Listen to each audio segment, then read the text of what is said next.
Welcome to our channel. Today Bible verse in Tamil.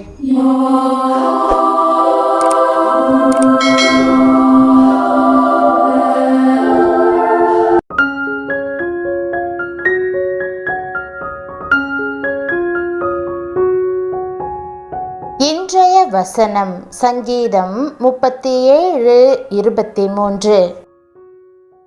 கிறிஸ்துவுக்குள் பிரியமானவர்களே, நம்முடைய ஆண்டவரும் இரட்சகருமான இயேசு கிறிஸ்துவின் வல்லமையுள்ள நாமத்தில் உங்களை வாழ்த்துகிறேன். நல்ல மனுஷனுடைய நடைகள் கர்த்தரால் உறுதிப்படும், அவனுடைய வழியின் மேல் அவர் பிரியமாய் இருக்கிறார் என்ற இன்றைய வாக்குத்தத்தத்தை உங்களோடு பகிர்ந்து கொண்டு உங்களை திடப்படுத்துவதில் எனக்கு அதிக சந்தோஷம். கர்த்தரில் மனமகிழ்ச்சியாய் இருங்கள், அவர் உங்கள் நடைகளை உறுதிப்படுத்துவார். சத்துருவால் உங்கள் ஆசீர்வாதங்களை திருடவோ அழிக்கவோ இயலாது. நீங்கள் மகிமையின் மேல் மகிமையடைவீர்கள்.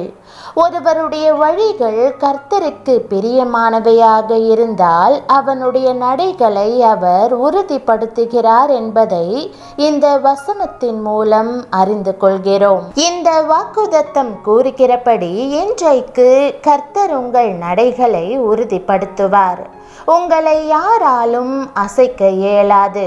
உங்கள் வாழ்க்கையிலிருந்து எதையும் எடுத்து போடவும் யாராலும் இயலாது. உங்கள் வாழ்வில் தேவன் கட்டி எழுப்புகிறவற்றை பிசாசால் திருடவோ அழிக்கவோ இயலாது. அவன் நீர்க்கால்களின் ஓரமாய் நடப்பட்டு தன் காலத்தில் தன் கனியை தந்து இலையுதிராதிருக்கிற மரத்தை போலிருப்பான். அவன் செய்வதெல்லாம் வாய்க்கும் என்று வேதம் கூறுகிறது. ஆகவே கர்த்தருக்கு பிரியமாக நடந்து கொள்ளுங்கள், அவர் உங்கள் நடைகளை உறுதிப்படுத்துவார். தேவன் உங்களை உயர்த்தி கொடுத்த அந்தஸ்தை ஏதாவது ஒரு காரியம் பிடுங்கி போட்டுவிடும் என்று இன்றைக்கு நீங்கள் பயந்து கொண்டிருக்கலாம். அல்லது தேவன் உங்களுக்கு கொடுத்தவற்றை நீங்களே விட்டு கொடுக்கும்படி யாராவது மிரட்டி கொண்டிருக்கலாம். உங்களுக்கு எதிராக பொய் வழக்குகள் புனையப்படலாம். அல்லது தேவன் கட்டி எழுப்பியவற்றை எடுத்து போடும்படி ஜனங்கள் உங்கள் ஊழியத்திற்கு விரோதமாக எழும்பலாம். நீங்கள் பயப்படாதிருங்கள். நீங்கள் தேவனுக்கு பிரியமானவற்றை செய்யுங்கள், முன்னோக்கி தொடருங்கள். ஆண்டவரே, உமக்காக நான் என்ன செய்யட்டும் என்று அவரிடம் கேளுங்கள். எதற்கும் பயப்பட மாட்டேன், வாழ்வில் தேக்கமடைந்து நிற்க மாட்டேன் என்று தைரியமாக அறிக்கை செய்யுங்கள். மாறாக தொடர்ந்து முன்னேறுங்கள். அப்போது தேவன் உங்கள் நடைகளை காப்பாற்றுவார். நீங்கள் அவருடைய சித்தத்தை, அவருடைய ஊழியத்தை தொடர்ந்து நிறைவேற்றும் போது அல்லது அவரது வேலையை செய்யும் போது, சிறுமைப்பட்டவர்களுக்கு உதவும் போது, உங்களால் இயன்ற சிறந்த காரியங்களை கர்த்தருக்கென்று கொடுக்கும்போது உங்கள் நடைகள் உறுதிப்படும். பிரியமானவர்களே, கர்த்தருக்குள் திடமாயிருங்கள், நீங்கள் ஒருபோதும் அசைக்கப்படுவதில்லை. இன்றைய வசனத்தை வாசிக்கும் போது ஒரு குட்டி கதை எனக்கு நினைவுக்கு வந்தது. ஒரு முறை ஒரு மனிதன் தன்னுடைய வாழ்வில் இறுதி கட்டத்தில் ஆண்டவரிடம் இதுவரைக்கும் அவர் தன்னை எப்படி நடத்தினார் என்பதை காண்பிக்குமாறு கேட்டான். ஆண்டவர் அவனுக்கு 2 ஜோடி கால் தடங்களை காண்பித்தார். வாழ்வின் சில பகுதிகளில் 2 ஜோடி காலடி தடங்கள் அருகருகே இருப்பதை அவன் பார்த்தான். அந்த கால் தடங்களில் ஒரு ஜோடி தன் கால் தடங்கள் என்றும் இன்னொன்று ஆண்டவருடைய கால் தடங்கள் என்றும் அவன் புரிந்து கொண்டு மகிழ்ச்சி அடைந்தான்.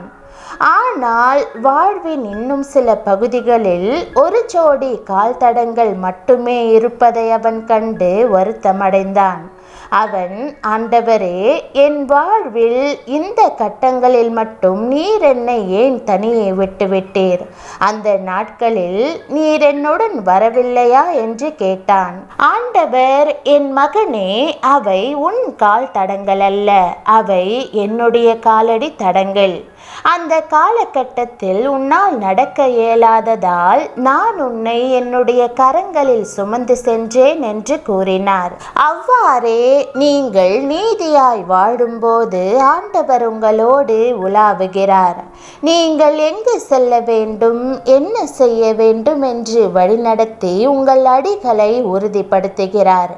நீங்கள் தனிமையாய் உணரும்போது நீங்கள் என்ன செய்ய வேண்டும் என்று அவர் போதிப்பார். உங்கள் அருகில் நிற்பார். சுயமாய் நடக்க இயலாத போது உங்களை தூக்கி சுமப்பார், உங்களை தாங்குவார்.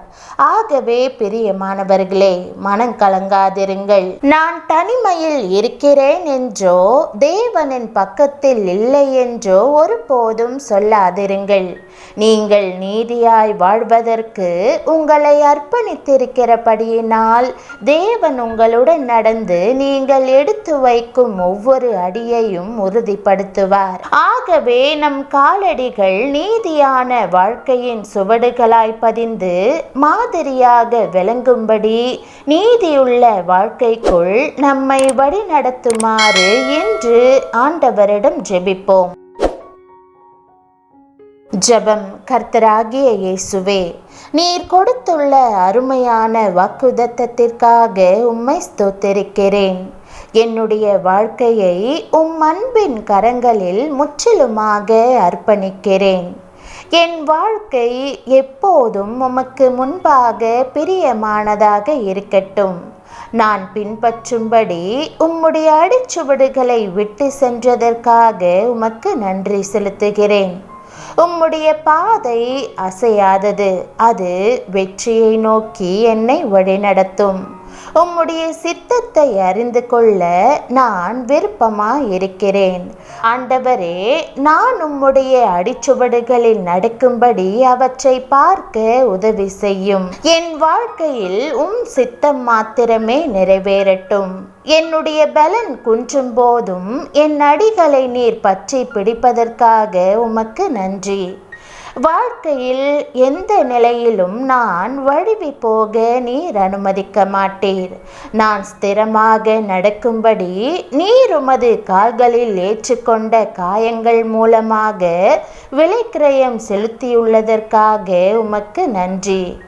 ஆண்டவரே, நீரே என்னை பாதுகாத்து நீர் எனக்கு கொடுத்துள்ள ஆசிர்வாதங்களை சுற்றிலும் வேலி அடைப்பீராக. நீரே என்னை பாதுகாக்கிறவர். உம்முடைய வாக்குத்தத்தத்தின்படி நான் ஒருபோதும் அசைக்கப்படாதபடிக்கு என்னுடைய நடைகளை உறுதிப்படுத்தியருளும்.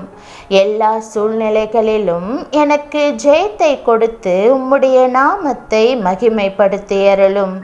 உமக்கு பிரியமானபடி நீதியாக வாழ்வதற்கு எனக்கு உதவி செய்யும். நீர் என்னுடன் நடந்து நம்பிக்கையும் வெற்றியும் பூரணமும் நிறைந்த வாழ்க்கைக்கு நேராக என்னை வழிநடத்தும். என்னால் சுயமாக நடக்க இயலாத போது என்னை உம்முடைய கரங்களில் சுமந்து வெற்றியின் பாதையில் நடத்தும். இந்த புதிய நாளிலும் உம்முடைய பிரசன்னத்தை நான் உணர்ந்து உம்முடைய ஆசிர்வாதத்தை பெற்றுக்கொள்ள உதவி செய்ய வேண்டும் என்று இயேசுவின் நாமத்தில் ஜெபிக்கிறேன் நல்ல பிதாவே, ஆமேன். தேவனுடைய நாமம் மகிமைப்படுவதாக. ஆமேன்.